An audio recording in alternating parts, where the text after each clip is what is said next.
और बाबा साहब ने खास करके एक भाषण स्पीच में भी उन्होंने कहा था कि संविधान तो लिख दिया, लेकिन 100 साल के अंदर अगर भारत में आर्थिक और सामाजिक समानता अगर नहीं आई तो संविधान के खिलाफ विद्रोह हो जाएगा। तो मैं उस समय बहुत छुआछूत की भेदभाव था जाति का। बाकी स्कूल में केवल हरिजन ही का बच्चा पढ़ता था। है कि यहाँ हॉस्पिटल भी बनेगा और स्कूल तो बन ही गया है। यहाँ बहुत सारी योजनाएं हैं जो आगे चल के ITI तक यहाँ पर बनेगा। सहयोग से वो वर्तमान को नहीं पहचान सकता या अपने इतिहास को नहीं बना सकता, तो इतिहास को सुरक्षित रखो और इससे प्रेरणा लेके आने वाली जो समस्या है, जो मनुवादी षड्यंत्र है, उसके खिलाफ इसी तरह के क्रांतिकारी काम करो। बढ़ाया जाता है और समाज भी इसमें बढ़ चढ़ के हर साल हिस्सा ले रही है, जिसके कारण लगभग 4-5 साल से यहाँ रविदास जयंती के संध्या पर एक दिन पहले शोभा यात्रा निकाली जाती है। ये आश्रम आने वाले समय में बिहार नहीं पूरे भारत की एक आस्था के केंद्र बनेगी। ये यहाँ के लोगों की भारत का बने। सर रथ यात्रा का रथ यात्रा करने का उद्देश्य क्या है सर? देखिए, आज संत शिरोमणि गुरु रविदास महाराज जी के जयंती के पूर्व संध्या पर प्रत्येक बरस ये भोजपुर जिला का ये नहसी आश्रम है और ये बहुत पुराना आश्रम है। 1911 में ही इसको स्थापित की गई है और प्रत्येक साल पूर्व संध्या पर निकाली जाती है और मैं प्रत्येक साल यहाँ आता हूँ और आज यहाँ मैं पुनः आया हूँ। और इस यात्रा का उद्देश्य होता है जो संत शिरोमणि गुरु रविदास जी ने जो सपना देखा था कि ऐसा चाहूँ राज्य में जहाँ सबन को मिले अन्न, छोट बड़ सब सम बैठे रविदास रहे प्रसन्न। यानी समता मूलक समाज की स्थापना का उन्होंने परिकल्पना किया था कि ऐसा भारत हो जहां आर्थिक और सामाजिक दोनों समानता होनी चाहिए। और बाबा साहब ने जब संविधान को लिखा तो संविधान का जो आधार है वो समता मूलक ही है और संविधान का लक्ष्य भी है जो समता मूलक ही है। और बाबा साहब ने खास करके एक भाषण स्पीच में भी उन्होंने कहा था कि संविधान तो लिख दिया, लेकिन 100 साल के अंदर अगर भारत में आर्थिक और सामाजिक समानता अगर नहीं आई तो संविधान के खिलाफ विद्रोह हो जाएगा। तो मैं सामाजिक समानता और आर्थिक समानता को संदेश देने के लिए प्रत्येक साल यहाँ यात्रा निकाली जाती है और मैं उसमें शामिल होता हूँ। आज के रथ यात्रा में कहाँ से लोग जुट रहे हैं? ये पूरे भोजपुर जिला के लोग हैं, पूरे भोजपुर जिला के लोग हैं और विभिन्न दलों के लोग रहते हैं, किसी एक दल का लोग नहीं रहते, सभी दल का लोग रहते हैं। कब से स्टार्ट है रथ से? जो आज रविदास आश्रम है, गुरु संत रविदास जी का जो यहाँ पे आश्रम बनाया गया है और इसमें पहले जो आश्रम है वो पहले हॉस्पिटल के नाम से जाना जाता है। देखिए, पहले हॉस्पिटल और स्कूल दोनों चलता था इसी में, जो साधु जी अपने स्तर से चलाते थे। जब ये स्कूल में केवल हरिजन के ही बच्चा पढ़ते थे। हॉस्पिटल भी था तो उसमें मान लें कि हर तरह के लोग आते थे, हर जाति का। बाकी स्कूल में केवल हरिजन ही का बच्चा पढ़ता था। बहुत माने इसलिए उस समय बहुत छुआछूत की भेदभाव था।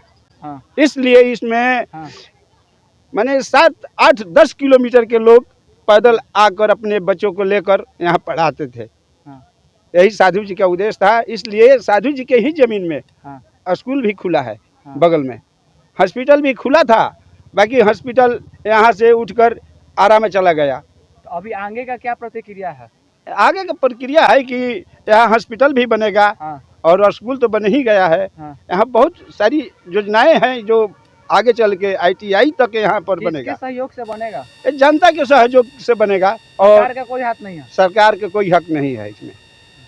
सर, जिस तरह से अभी जो आश्रम का जो जमीन है उसमें देख रहे हैं कि बहुत सारी हरियाली भी दिखाई दे रहा है, इसका वजह क्या है? देखिए, आश्रम में लगभग 9 बीघा के आसपास ज़मीन है और इसमें खेती भी होती है और आश्रम के माध्यम से खेती होती है। और उसी आश्रम से जो ज़मीन है आश्रम का, जो उसे आमदनी होती है उसके आश्रम में लगाया जाता है। अच्छा, मैंने वो आश्रम के जमीन में आश्रम के ही पे मैंने सुविधाएं के लिए ये चीज़ किया जाता है। पहले बटाइया पर दिया जाता था लेकिन अब नहीं दिया जा रहा 2-4 साल से, जिसके कारण आप देख सकते हैं कि यहाँ तक अभी समाज के और आश्रम के जो आमदनी आती है, फसल लगाई जाती है, उसके जाकर और इसे और ऊपर की ओर बढ़ाया जाता है और समाज भी इसमें बढ़ चढ़ के हर साल हिस्सा ले रही है, जिसके कारण लगभग 4-5 साल से यहाँ रविदास जयंती के संध्या पर एक दिन पहले शोभा यात्रा निकाली जाती है। और इन साल नया हो रहा है कि यहाँ 5 दिवसीय 12 तारीख से मेला के उद्घाटन हो रहा है, जिसमें पूरा भोजपुर के लोग होकर शामिल आएंगे। पूरा देश विदेश से भी लोग आ रहे हैं मेला के और इस आश्रम को आगे बढ़ाने के लिए। तो मैं चाहूँगा कि आपके चैनल से माध्यम से जहाँ तक मेरी आवाज़ जा रही है, इस आश्रम पर विशेष ध्यान देने की बात है, क्योंकि ये आश्रम नई नहीं है। ये 1911 में इस आश्रम की स्थापना हुई थी और आप आगे देख सकते हैं बोर्ड भी लगा है, उस पर सब पूरा डेट वगैरह सब लिखा हुआ है। स्कूल वगैरह चलता था, इस सब का व्यवस्था भी आश्रम में बच्चों के पढ़ने के लिए, बच्चियों के पढ़ने के लिए अलग से स्कूल, हॉस्टल और ITI और लाइब्रेरी का व्यवस्था करने का प्रयास किया जा रहा है। ये आश्रम आने वाले समय में बिहार नहीं पूरे भारत की एक आस्था के केंद्र बनेगी। ये यहाँ के लोगों की भारत का बनेगा जी, उस हिसाब से इसकी सोच रखी गई है। और आगे आप लोग जुलूस में देखिएगा कि यहाँ हजारों की संख्या में भीड़ होती है। और इन्हीं बातों के साथ मैं समतामूलक ये आश्रम का स्थापना 1911 पूरा पता यहाँ का ग्राम नहसी, थाना गढ़हनी, जिला भोजपुर, आरा बिहार। और नहसी ग्राम में ही आश्रम है और आश्रम लगभग सभी समाज को मान सम्मान, इज्जत प्रतिष्ठा के लिए बना है। और मूर्ति नहीं बैठी है। नहीं, ये देखिए दोस्त, ये 1911 में जो आश्रम का जो नींव रखी गई, उस वक्त भारत में शूद्रों को पढ़ने का अधिकार नहीं था, लेकिन पढ़ने की क्रांति चल रही थी। तमाम हमारे जो महापुरुष मिलेंगे उस वक्त बड़ा तकलीफ से पढ़ रहे थे। जैसे बाबा साहब को भी हम लोग पढ़ते हैं कि स्कूल से बाहर बैठा दिया जाता था।